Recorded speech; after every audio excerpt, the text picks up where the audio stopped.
Un fuerte aplauso al Señor, hermano. Qué gozo, qué tremendo. Muchas gracias, mis amados. Qué bendición cuando se alaba a Dios con el corazón, genuinamente. Amén, hermanos. Vamos a la escritura, mis hermanos. El libro de los Hebreos, capítulo 7. Dimensión desconocida. El regalo de Dios a su Hijo Jesucristo. Dimensión desconocida. El regalo de Dios a su Hijo Jesucristo. O podríamos mejorarlo y decir el regalo, el reconocimiento. Gloria a Dios. El reconocimiento de Dios a su Hijo Jesucristo.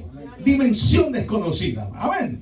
Vamos a leer, mis hermanos, en el libro de los Hebreos, capítulo 7, dijimos. Amén. Gloria a Dios. Vamos a tenerlo. Cuando usted lo esté encontrando, me dice amén. Amén. Gloria al Señor para poder leerlo. Hebreos 7. Gloria a Dios. Dice la Escritura: en el nombre del Padre, del Hijo y del Espíritu Santo. Amén. Porque este Melquisedec, rey de Salem, sacerdote del Dios Altísimo, que salió a recibir a Abraham, que volvía de la derrota de los reyes, y le bendijo, a quien asimismo dio a Abraham los diezmos de todo, cuyo nombre significa primeramente rey de justicia y también rey de Salem. Esto es rey de paz, sin padre, sin madre, sin genealogía, que ni tiene principio de días ni fin de vida, sino hecho semejante al Hijo de Dios. Permanece sacerdote para siempre. Considerad pues cuán grande era este, a quien aún Abraham, el patriarca, dio diezmos del botín. Ciertamente los que de entre los hijos de Leví reciben el sacerdocio tienen mandamiento de tomar del pueblo los diezmos según la ley, es decir, a los hermanos, aunque estos también hayan salido de los lomos de Abraham. Pero aquel cuya genealogía no es contada de entre ellos, tomó de Abraham los diezmos y bendijo al que tenía las promesas. Y sin discusión alguna, el menor es bendecido por el mayor. Y aquí ciertamente reciben los diezmos hombres mortales, pero allí uno de quien se da testimonio de que vive, y por decirlo así, en Abraham pagó el diezmo también Leví, que recibe los diezmos, porque aún estaba en los lomos de su padre cuando Melquisedec le salió al encuentro. Si pues la perfección fuera por el sacerdocio levítico, porque bajo él recibió el pueblo la ley, ¿qué necesidad habría aún de que se levantase otro sacerdote según el orden de Melquisedec y que no fuese llamado según el orden de Aarón? Porque cambiando el sacerdocio, necesario es que haya también cambio de ley, y aquel de quien se dice esto es de otra tribu, de la cual nadie sirvió al altar. Porque manifiesto es que nuestro Señor vino de la tribu de Judá, de la cual nada habló Moisés tocante al sacerdocio. Y esto es aún más manifiesto, si a semejanza de Melquisedec se levanta un sacerdote distinto, no constituido conforme a la ley del mandamiento acerca de la descendencia, sino según el poder de una vida indestructible, pues se da testimonio de él. Tú eres sacerdote para siempre según el orden de Melquisedec. Queda pues abrogado el mandamiento anterior a causa de su debilidad e ineficacia, pues nada perfeccionó la ley, y de la introducción de una mejor esperanza por la cual nos acercamos a Dios. Y esto no fue hecho sin juramento, porque los otros ciertamente sin juramento fueron hechos sacerdotes, pero este con el juramento del que le dijo: juró el Señor y no se arrepentirá, tú eres sacerdote para siempre según el orden de Melquisedec. Por tanto, Jesús es hecho fiador de un mejor pacto.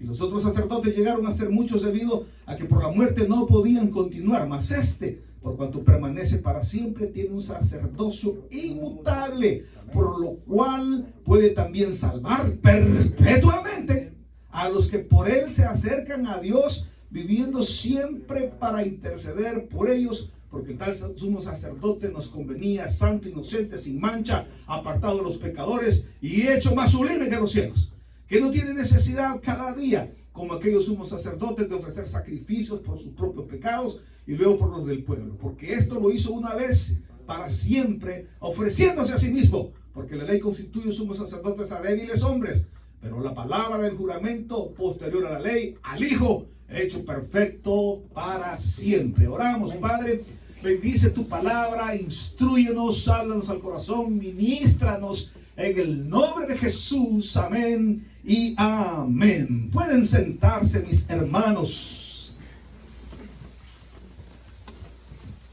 La fe viene por el oír, y por el oír la palabra de Dios. Es decir, que yo tengo una estatura espiritual, y esa estatura espiritual va a depender de qué tan dedicado soy a las cosas de Dios. Oigan bien esto. Mi estatura espiritual va a depender de qué tan dedicado soy a las cosas del Señor. A todo lo que refiere la vida cristiana, a la oración, a la lectura de la palabra, al ejercicio de la piedad, es decir, a congregarme. Pablo le dijo a Timoteo: Timoteo, dedícate a la piedad, porque esto trae recompensa en esta vida y también en la vida eterna. Dedicarte al cristianismo te va a traer los mejores dividendos indestructibles. El Señor lo dijo en los evangelios: no os hagáis tesoros en la tierra, donde el ladrón hurta y el orín corroe. Haceos tesoros en el cielo, porque esos no se pueden perder. No se puede. Entonces, mi fortaleza va a depender de mi convencimiento a través de mi dedicación a Dios. Mi fortaleza va a depender. Mi fortaleza va a depender de qué tan dedicado estoy yo a Dios. Yo soy fuerte, pero porque he estado dedicado al Señor. Así yo he ido acumulando experiencias en mi vida. Yo he encontrado en la palabra respuestas. Y la palabra me fortalece. Por lo demás, hermanos míos, fortaleceos en el Señor y en el poder de su fuerza. Entonces, un cristiano bien vitaminado no se corre, no se rinde. Entonces, no ultraje, no maltrate a los hermanos que no se están congregando. Simplemente usted diga: pues bueno, en los trabajos uno sabe que hay gente bien dedicada al trabajo, ¿no? Que desde que llega, hay otros que se la llevan, se la pasan en hablar. Y entonces usted, ¿verdad? Y entonces, apurate con eso, hombre. Y les gusta, son buenos para periquear, no de drogas, sino que de hablar, ¿verdad? O sea, para que ustedes saben de todo. Hay gente que no es dedicada, hay gente que ya es así. Entonces, uno dice: bueno, ya son así. Aguados. Amén. Son aguados. ¿Y qué puede hacer uno con él? Nada. ¿Verdad? Orar por ellos, ¿verdad? Que el Señor les ponga ahí un tiburoncito para que los persiga, ¿verdad? Sí, esto de los tiburoncitos se los cuento rapidito. Los japoneses son amantes del pescado fresco. Pero el problema es que ellos tienen que en sus costas tienen esa marea roja. Entonces tienen que navegar adentro del mar a pescar a millas y millas adentro del mar para sacar el pescado fresco. Pero el problema es de que lo que llevan el pescado, que tardan días, al mercado, el pescado ya no está tan fresco, ¿verdad? Ya está muerto. Entonces cuando lo fríen, lo cocinan, ya está más soso. Usted lo sabe eso, usted que cocina. Entonces dijeron: ¿cómo hacemos esto? Bueno, hicieron barcos cisterna, ¿verdad? Y ahí metían un montón de peces y hasta que llegaban al Japón, ahí, pero también el pescado, como estaba ahí, se volvía aragán, se engordaba más, y lo mismo problema, estaba masoso también. ¿Y cómo hacemos? No, dijeron: esas cisternas metámosles pequeños tiburones para que ellos sientan que están en el mar. Y allá andan corriendo, mire, y queriendo los tiburones buscar, ¿verdad? para que lleguen sanitos y frescos. Entonces el Señor a nosotros nos pone ciertos tiburoncitos para que andemos sanitos y frescos. Amén. El hecho es, mis hermanos, de que se nota la estatura espiritual de una persona, de cómo enfrenta un problema, ¿verdad? De cómo enfrenta un problema. Acaba de morir el padre del pastor del tabernáculo de Dakota del Sur, nuestro pastor William Aguilar. Y nos da la noticia a todos los pastores en el chat y dice: hermanos, quiero celebrar la vida de mi padre, pastor también, porque en este momento acaba de partir a la presencia del Señor, donde un día nos volveremos a encontrar. No se desarmó, ¿verdad? Se murió, ¿verdad? Porque yo veo, se murió, pues ya está con el Señor. Amén. Yo le pregunto a mi hijo, y mi hijo le digo: ¿y cuando yo me muera? ¿Qué? Me dice: ¿qué vas a hacer? Nada. ¿Y por qué? Yo te vas con el Señor, pues, me dice, ¿verdad? Para menos una lagrimita, no hay por qué. Si te vas con el Señor, alegre voy a estar, pues. Amén. ¡Qué diferencia! Cuando uno está fundamentado en la palabra del Señor, en algo verdadero. En algo verdadero. Este no es cuento de camino real. Esto es algo, pastor, ¿y cómo llego yo a esa convicción? Dedicado a la Escritura. Dedicado a la Escritura. ¿Qué sucede en esta porción que nosotros hemos leído? Nosotros hemos leído una porción donde habla del cambio del sacerdocio. ¿Por qué? ¿Qué quiere decir eso del cambio del sacerdocio? Cuando el Señor se reveló a su pueblo, lo hizo a través de Moisés y le dijo: Moisés, te he constituido para que seas el Salvador de Israel, voy a sacarlos de Egipto y vamos a establecer, ustedes me serán por pueblo y yo seré a ustedes por Dios. Y Moisés dice que lo sacó, y ya estando en el desierto subió al monte Sinaí, y allá arriba se entrevistó Moisés con el Señor. Se entrevistó Moisés con el Señor allá arriba. Y sin que los que estaban abajo solo oían el estruendo de las palabras de Yahvé. Solo oían el estruendo y miraban como eran relámpagos y truenos, se oían allá arriba. Y cuando bajó Moisés con todas las instrucciones del mandamiento, de la ley, y con los, oiga esto, y con los planos del tabernáculo, el Señor le dijo: Moisés, te voy a instruir para que me hagas un tabernáculo de reunión donde la gloria mía descienda y permanezca. Lo que se conoce como el Shekinah. Y el Señor les dio el arca de la alianza y les dio las instrucciones. ¿Cuál debería de ser la indumentaria? Un pectoral con diferentes piedras preciosas y ciertos metales a los sacerdotes, para que ellos fueran los únicos que se pudieran acercar a esta misteriosa arca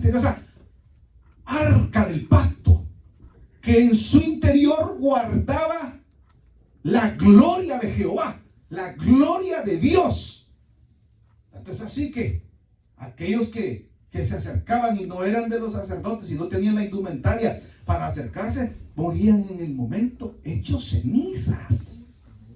Muchos, nadie sabe dónde está el arca actualmente. Un tiempo se la llevaron los filisteos y prosperaron grandemente. Pero David la regresó otra vez y prosperó. Algo tenía esa arca del pacto. Dice que acá en los Estados Unidos hay un viejito. Es el único que sabe dónde está el arca del pacto. Se llama Indiana Jones. Yo lo vi en la tele. Es cierto. Yo lo vi. El hecho es que el arca es misteriosa. No se sabe qué era lo que había. Algunos dicen que era un reactor nuclear. Pero allí estaba la gloria del Señor. Y cuando se ingresaba Moisés al tabernáculo, la gloria de Jehová descendía sobre el tabernáculo y todos podían contemplar desde afuera la gran majestuosidad de aquella arca. Dice la Escritura que donde se movía el arca, ahí se movía el pueblo de Israel. Y que les iba cubriendo de noche una gran columna de fuego, y en el día una gran columna de nube les guiaba al pueblo de Israel, protegiéndoles. Ahora bien, se le dio a Moisés, dentro de este tabernáculo, se le dio ciertos estatutos y mandamientos, las leyes, ¿verdad? Para que él pudiera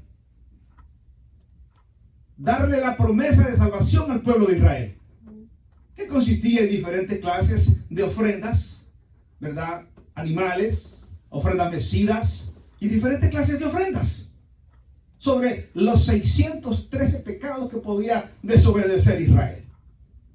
Pero también se le dio el tabernáculo de reunión, donde el sacerdote recibía el animal, la ofrenda, y hacía la propiciación por esos pecados. Ahí va la historia de Israel. Pero, ¿qué es lo que nos enseña la Escritura?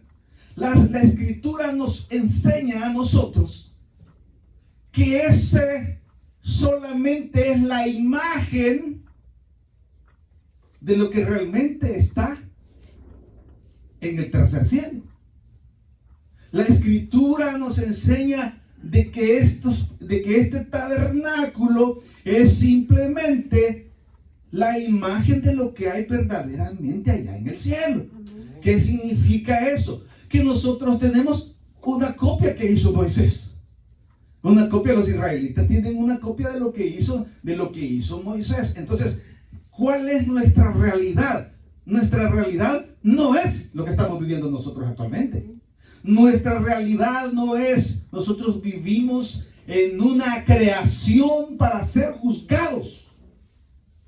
Pero nuestro verdadero tabernáculo, nuestra verdadera redención es después de esta vida. Cuando nos despojemos de este cuerpo, entonces veremos nuestra verdadera redención, nuestra verdadera salvación. Nosotros recibiremos un cuerpo glorificado, dice la 1 Corintios capítulo 15. Os digo un misterio, dice el apóstol, en un abrir y cerrar de ojos, al sonar la final trompeta, de repente dice: todos seremos transformados. Los muertos en Cristo resucitarán, y los que estemos vivos seremos transformados también en un cuerpo celestial. En un cuerpo celestial. Nosotros tenemos un cerebro capaz de desarrollar. Ustedes saben algo de computadoras. Ustedes saben que la computadora tiene dos memorias, el ROM y el RAM, lo más básico, ¿verdad? Tenemos una capacidad de storage en una computadora, una capacidad de storage, cuánto de información puede almacenar, y también tenemos un procesador, que es la velocidad para pensar, ¿verdad? Que es la velocidad para pensar de la computadora. Lo mismo es el cerebro humano. Hoy tenemos, cuando salió el iCore 3, ¿verdad? ¡Wow! ¡Qué velocidad de procesador y de almacenaje! Y ahora ya tenemos el iCore 7, el iCore 8. ¿Verdad? Es una velocidad rápida. A mí me estaba bajando un programa, me estaba ayudando un muchacho de la India. Y la computadora que yo tengo es iCore 7. O sea, un procesador rapidísimo. Y cuando lo estaba haciendo, me dice: ahora te vas aquí, te vas allá, hacia esto. ¡Qué velocidad tiene tu computadora! Y acabo de comprarle, y yo, es la más nueva. Es la iCore 7 en ese momento, ¿no? ¡Qué velocidad! Me dijo, presumiendo mi computadora. Y tengo una viejita que tiene 3 procesadores y tiene un almacenamiento. Ahí la tengo todavía. No me puede hacer, ninguna me ha superado. Solo en velocidad. En almacenamiento no, solo en velocidad.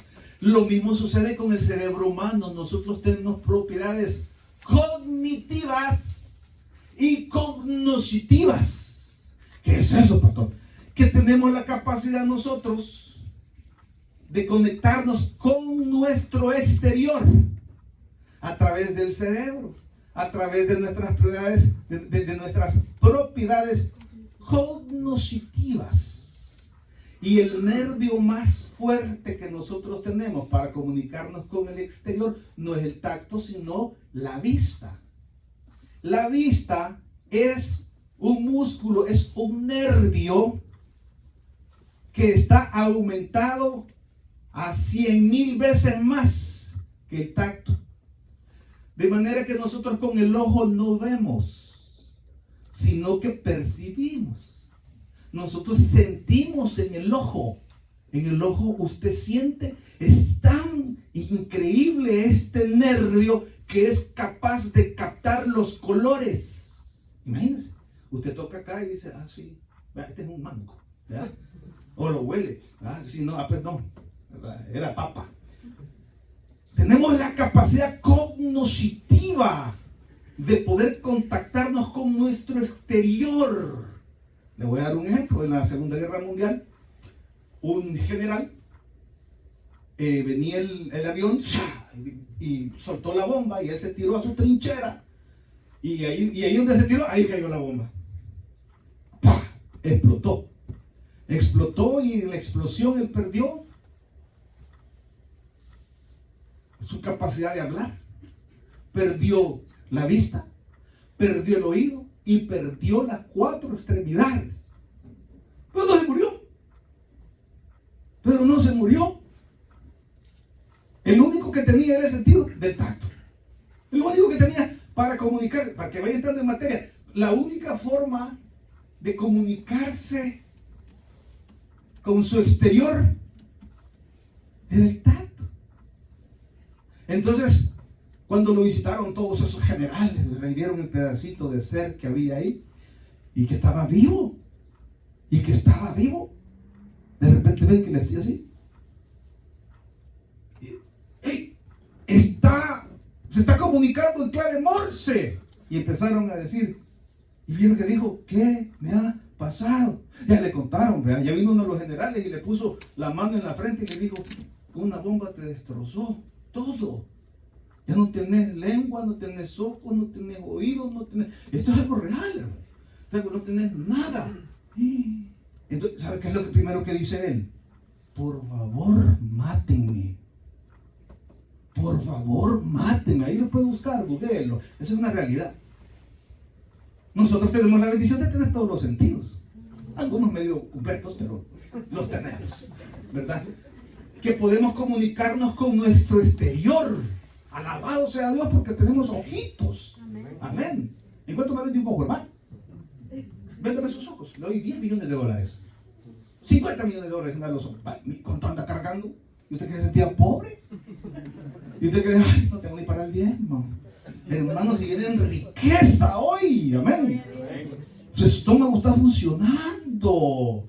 ¡Qué bendición! El hecho es que nosotros tenemos esas propiedades cognoscitivas para poder contactarnos con el exterior. Y cuando nos contactamos con el exterior, nosotros podemos procesar esa información y entonces tenemos una propiedad cognitiva. Con lo que recibimos, procesarlo y hacer cosas. Amén. Esto se ha dado gracias a la creación. ¿Qué ha sido lo primero en existir? Lo primero que existió fue la palabra. En el principio era la palabra y la palabra estaba con Dios y la palabra era Dios. La palabra es la fuerza creadora. Dios mismo, que nos creó a nosotros y nos dio la capacidad de podernos contactar con el exterior. Y creó este universo para que nosotros existamos en él. Si no, no existiríamos. Estaríamos en otras dimensiones. Cuando Abraham acaba de derrotar a Kedorlaomer, va con todas las cosas. Y se abre un portal eterno. Y lo sale a recibir el rey Melquisedec. Sale a recibirlo. Y Abraham dice que le da los diezmos de todo. Y el menor le da los diezmos al mayor. ¿Quién era aquel Melquisedec que aparece en el libro de Génesis? donde se le entrega todo. Y aquí sucede algo súper extraordinario, donde se abre un portal más multidimensional, ni siquiera es tridimensional. Nosotros vivimos en un universo tridimensional. ¿Por qué? Porque nosotros podemos desplazarnos para adelante y para atrás. Amén. Esa es la primera dimensión. La segunda dimensión es hacia la izquierda y hacia la derecha. Y la tercera dimensión es para arriba y para arriba y para abajo. ¿Verdad? Entonces vivimos en un universo tridimensional. Pero para que este universo exista, tienen que haber alrededor de otros 7 universos que sostengan este universo. Eso lo dicen los físicos, ¿verdad? No físicos como yo, pues, sino que los físicos que estudian esas ciencias, ¿verdad? Y esos poderes de la gravedad. Entonces, nosotros vemos en este caso que la misma ciencia hoy en día ha podido ver los black holes, los hoyos negros, que son portales en el universo. Portales en el, pero no saben qué hay atrás. No saben, sino que le llaman, eso, lo que hay ahí se llama antimateria. Allí todo se reduce a nada.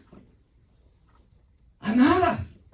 Cuando a Abraham se le presentó el rey de Salem, el rey de Salem apareció aquí y le dio los demás de todo. Pero yo si hubiera sido Abraham, hubiera sido a él por otro lado. No había nada. Son una puerta, dije, multidimensional abierta. Amén. Todavía nosotros no lo podemos ver. Si la ciencia sigue aumentando así como va, un día usted va a decir, voy para la casa. Y va a abrir su puerta tridimensional y va a ir a la casa. Aquí he estado, no he ido a ningún lado. ¿Verdad? Sí, ¿cómo? ¿Has estado en la casa? Sí, ahí estoy en la casa. O a la mujer, ¿verdad? ¿Dónde has andado? Aquí. Ahí llegó mi esposo a la casa. Ahorita voy. Ya estoy en la casa en el Señor. ¿Verdad? ¿Me están entendiendo la locura? Entonces, ¿por qué le digo esto? Porque nosotros pertenecemos a otra creación, no a esta. Nosotros venimos de otra dimensión.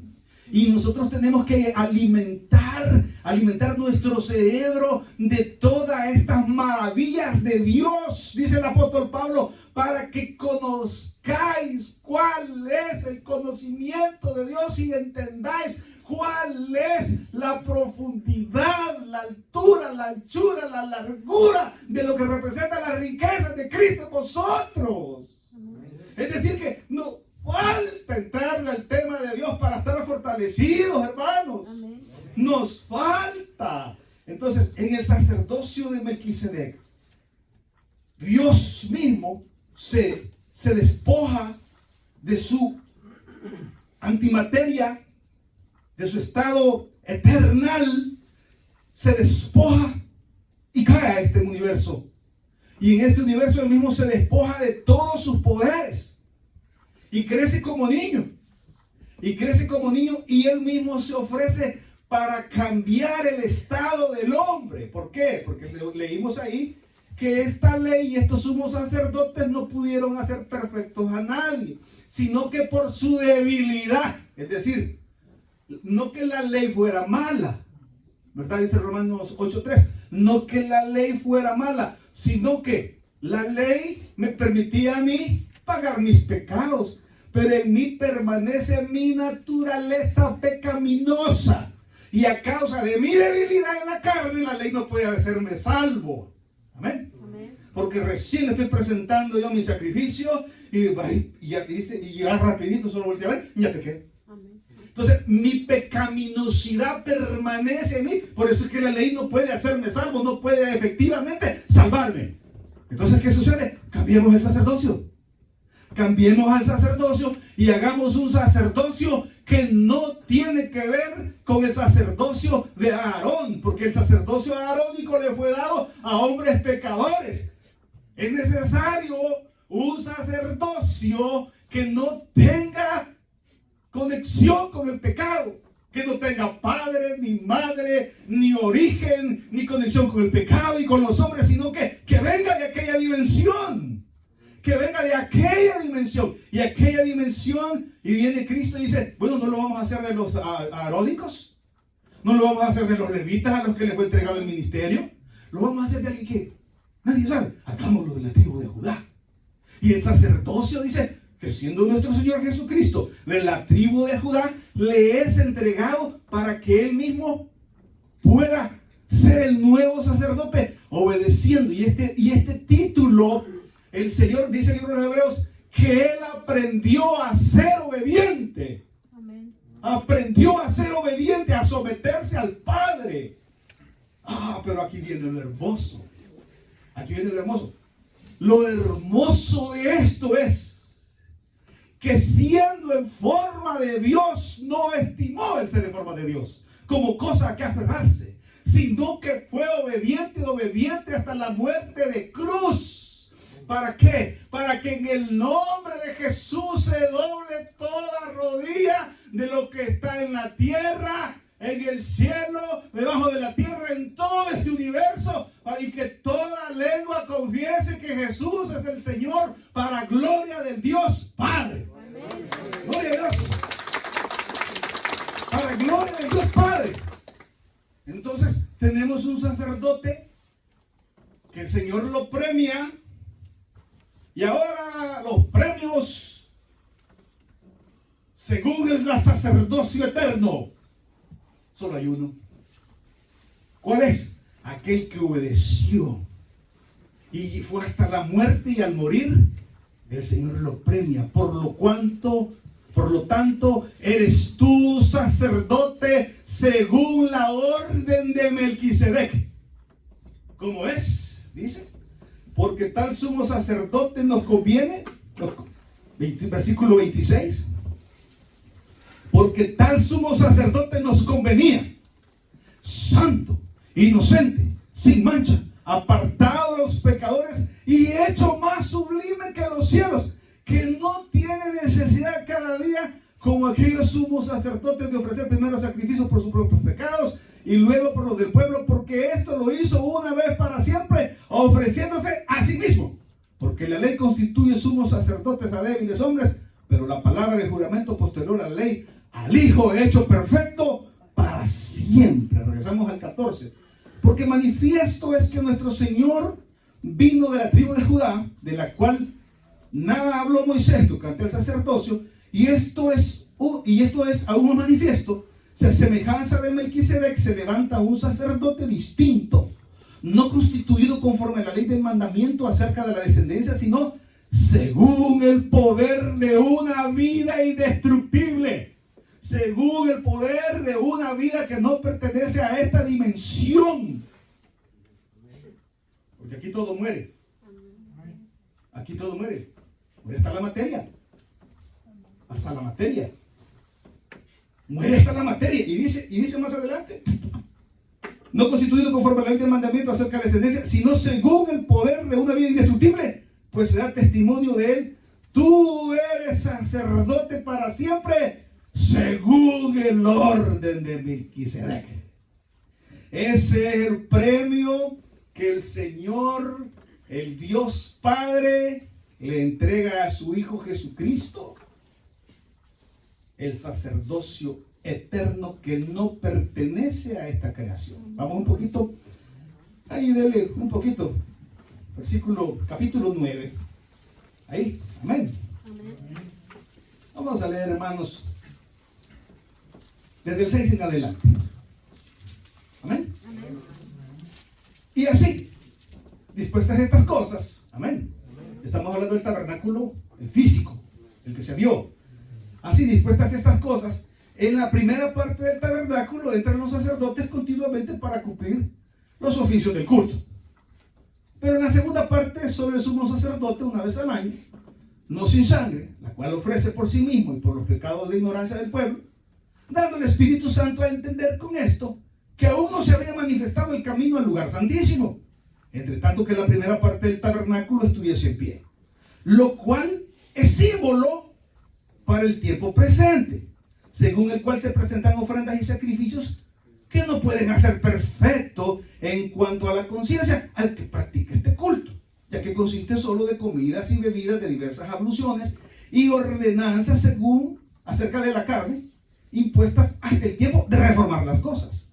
Pero estando ya presente Cristo, ponga atención a esto, highlighter, pero estando ya presente Cristo, sumo sacerdote de los bienes venideros, no de la ley, no de Moisés, no de Abraham, sino sumo sacerdote de los bienes venideros, de donde se le mostró los verdaderos planos a Moisés allá en el monte Sinaí, de aquel tabernáculo que está allá en la eternidad. Somos sacerdotes de los bienes venideros por el más amplio y más perfecto tabernáculo, no hecho de manos, es decir, no de esta creación, no de este universo, sino que de un lugar donde está más allá del sol, atrás de los hoyos negros, atrás, desde fuera de todo este universo, para gloria y honra del Señor, que es el lugar eterno donde usted y yo estaremos un día con Cristo. Ahí estaremos un día con Cristo. Existen estos lugares.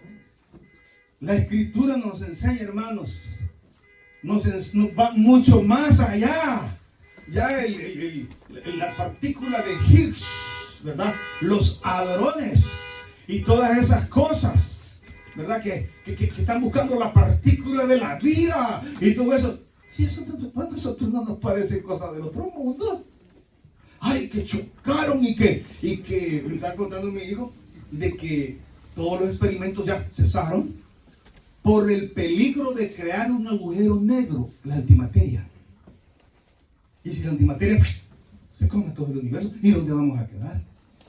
Nosotros tenemos un lugar más allá del sol. Nosotros tenemos un lugar más allá. Yo cuando pienso estas cosas digo, y hay hermanos que no van al culto. Pero ¿sabe por qué digo yo? Y digo yo, no saben. Amén. En 1940 estaba un campesino y le dijo a la mujer, anda a matarte un par de pollos, le dijo. Anda a matarte un par de pollos. Y fue a él y, bueno, a mí mi abuelita me enseñó a matar los pollos así, quebrarles la nuca. Pero aquí los matan con machete, ¿verdad? Entonces, ¡pum!, le vuelan la cabeza. Entonces dice él que se fue y agarró el machete y ¡pum! ¡Pum! Mató a los 3 pollos que se iba a comer ese día.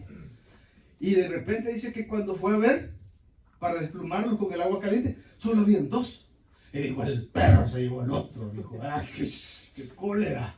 ¿Verdad? Y cuando se fue a buscarlo, ¡ay, andaba el pollo sin cabeza usted!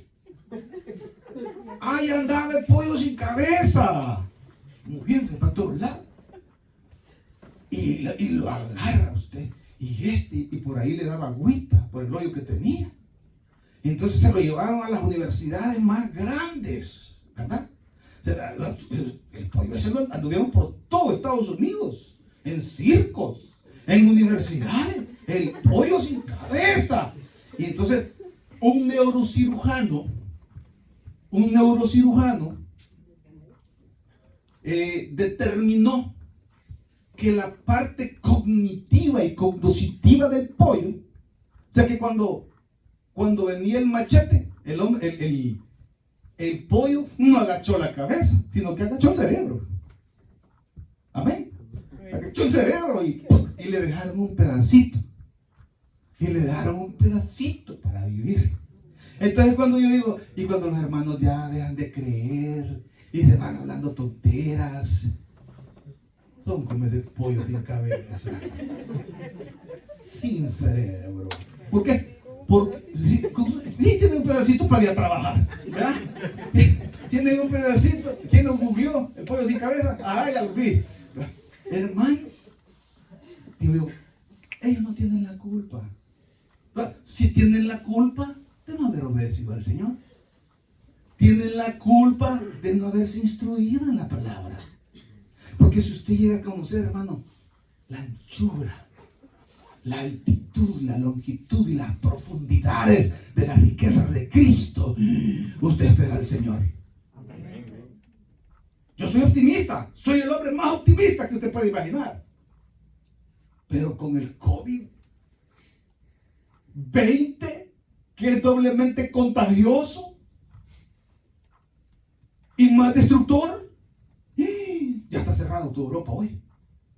Ya no queremos otra vez. Sí, Italia fue el primero. No, dijeron. Aquí vimos los primeros clientes.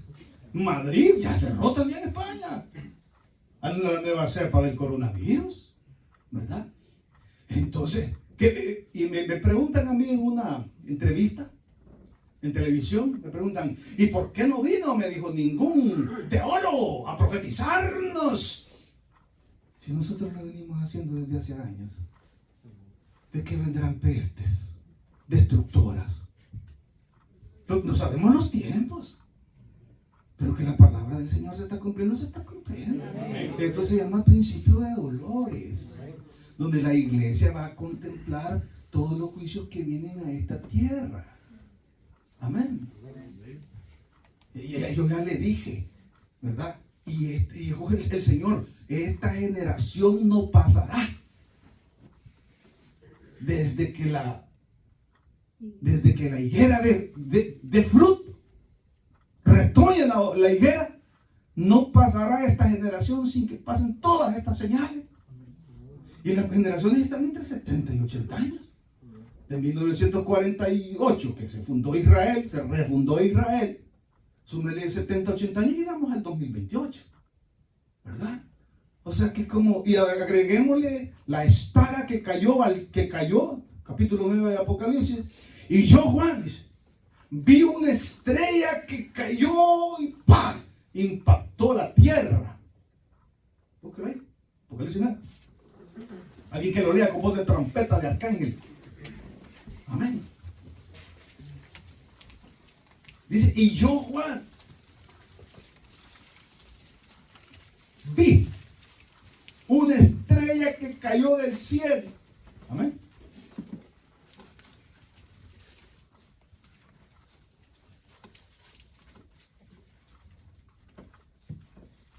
Bueno, ahí está. Amén. ¿Lo tienen? Lo leo. El quinto ángel tocó la trompeta y vi una estrella que cayó del cielo. O sea, no era cierto. Las estrellas son mucho más grandes que los planetas. Pero en en el año 2029, va a pasar un asteroide bien cerquita.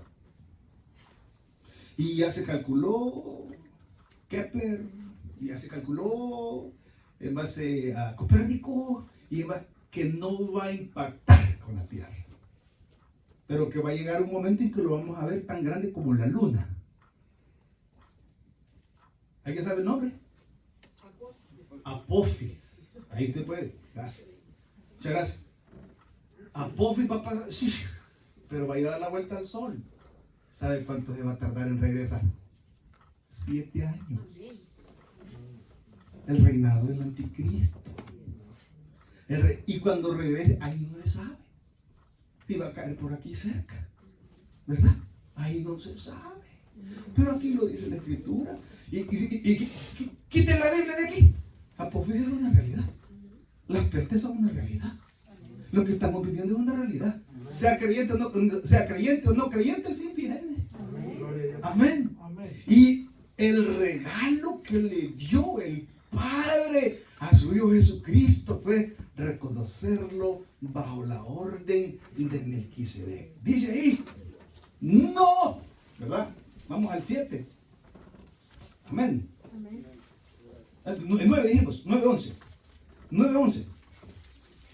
Dice, hermano, si usted tenía y habla la Biblia acerca de otras dimensiones, pastor.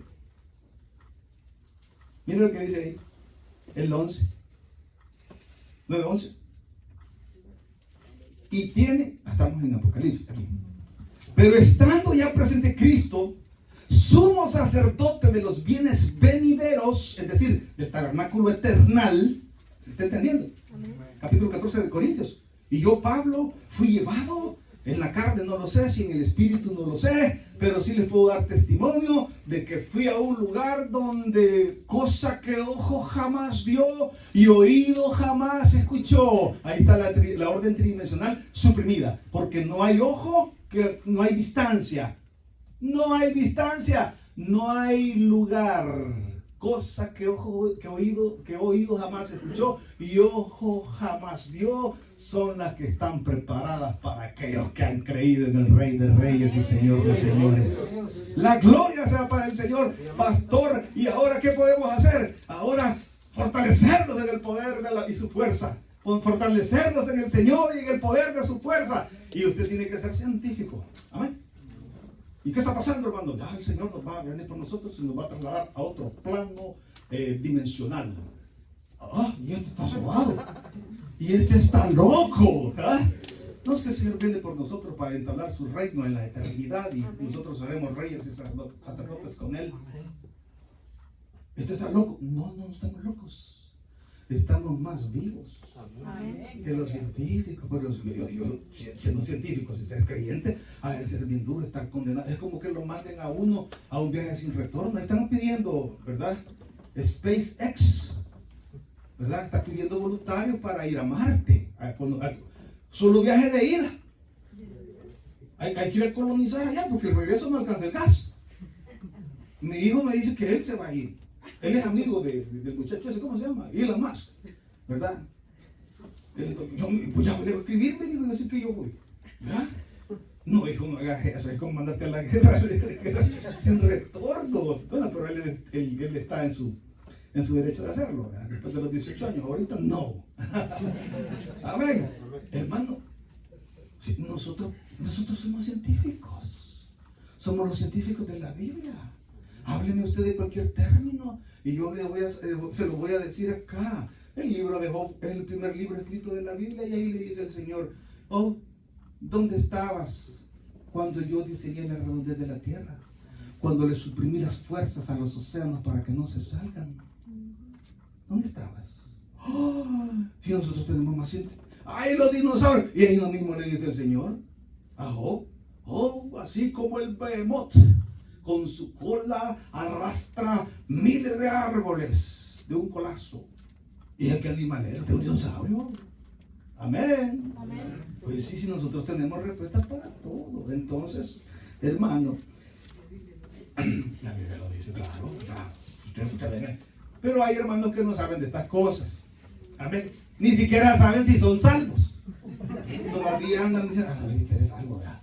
Y la Escritura dice que nosotros somos salvos porque nuestro sacerdocio no es de aquí, de esta tierra. Nuestro sacerdocio no es de la orden arónica en base a obras, sino que nuestro sacerdocio es un sacerdocio eterno, donde todo aquel que clamare el nombre del Señor será salvo. Alabado sea el sacerdote de Melquisedec, por el cual tenemos entrada a la eternidad. Por lo cual el Padre le dio un nombre que es sobre todo un nombre, para que en el nombre de Jesús se doble toda rodilla, en el cielo, en la tierra y debajo de la tierra, y toda lengua confiese que Jesús es el Señor, para gloria del Dios Padre. Démosle un fuerte aplauso al Señor. ¡Aleluya! El sacerdocio según Melquisedec, el reconocimiento de Dios a su Hijo Jesucristo. Él es mi sacerdote terrenal. Mi sacerdote no es de esta tierra. Mi sacerdote es de una eternidad, donde un día este cuerpo se despojará de su alma y mi alma volará a la eternidad, y entonces podremos darnos cuenta. Hoy vemos, dice el apóstol Pablo, como por sombras, y predicamos según lo que vemos. Entonces le conoceremos tal como Él es. Un fuerte aplauso. Padre, gracias te damos, porque tú eres Dios eterno, porque todo lo de este mundo se acopla a tu escritura, a tu revelación. Mientras todos estamos orando, si usted está acá sin Cristo, o está viendo por este medio y está sin Cristo, venga a Cristo. El Espíritu Santo le va a enseñar las cosas. La escritura dice que el hombre natural no puede discernir las cosas del Espíritu, porque se deben de percibir espiritualmente. Y los cristianos tenemos el Espíritu de Dios. Tenemos el discernimiento cognitivo, cognoscitivo y espiritual, que nos da testimonio a nosotros mismos de que somos hijos de Dios y que no estamos desamparados en esta vida, sino que nos movemos con seguridad. No estamos desamparados. Hay un Dios de los cielos. No sabemos cómo es, pero sí sabemos que está al otro lado de nuestra muerte, o cuando Él venga en las alturas. Usted que está escuchando, abra su corazón a Jesús. Ore conmigo de esta manera. Señor Jesús, te abro mi corazón y te recibo como Señor y Salvador personal. Creo que eres Dios y que moriste en la cruz por mis pecados. Soy pecador, me arrepiento, perdóname, Señor. Y gracias doy al Padre por mandar a su Hijo Jesucristo a morir en mi lugar. Gracias, Señor Jesús, por salvar mi alma este día. Recibo el perdón de mis pecados. Recibo la vida eterna. Recibo la seguridad de mi salvación. Que mi ser es transformado para estar contigo en la eternidad. En el nombre de Jesús. Amén. Si usted oró, usted ha nacido a la familia de Dios, busque una iglesia donde se predique el Evangelio de Jesucristo. Congréguese a pesar del COVID, a pesar de lo que está pasando en el mundo. Busque del Señor, porque Dios tiene mucho para usted. Que Dios le bendiga.